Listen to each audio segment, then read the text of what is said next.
On the lunar surface, you have the ability to gather samples that can tell us so much about the origins of our solar system, and the samples returned gave us that information. That was what Apollo 14 did that was so trailblazing.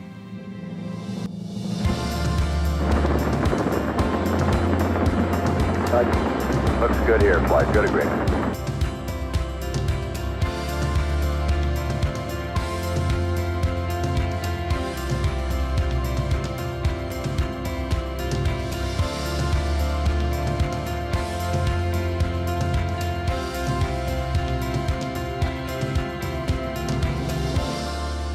Well, we better back off here and think about this one, Houston.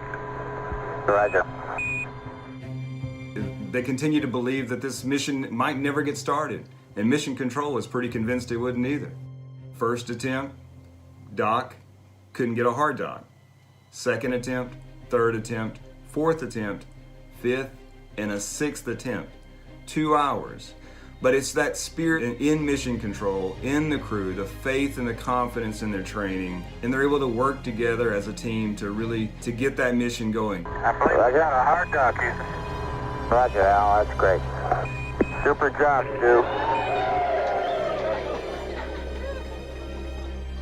This is really a wild place up here. In the aftermath of Apollo 13, nothing was taken for granted. It took a lot of work back home to really reprogram that software, to really understand what had happened there.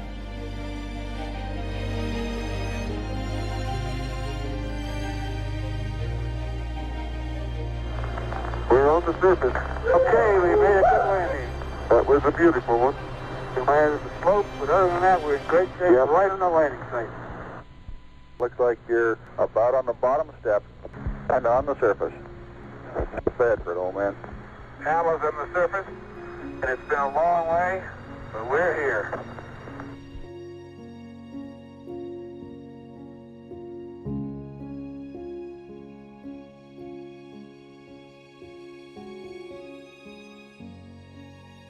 Apollo 14 was an incredibly ambitious scientific mission.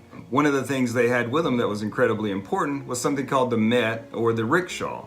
Basically a cart intended to carry both those scientific experiments, those payloads, but also to return those lunar samples. And so that allowed that crew to travel further from the lander than any crew had previously.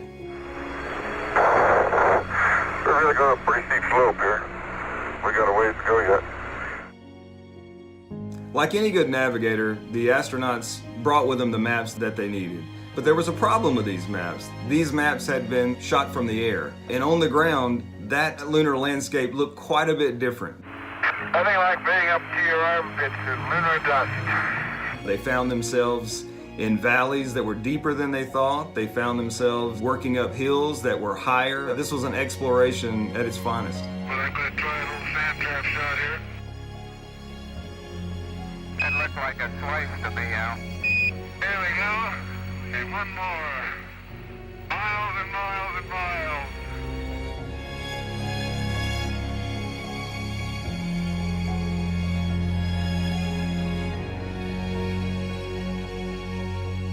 The samples returned from Apollo 14 were incredibly important. They told us so much about the formation of the solar system, so much about the material that makes up the moon.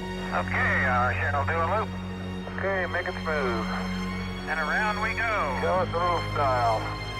The return trip to Earth was a time to rest, a time to reflect, but also a time to continue science.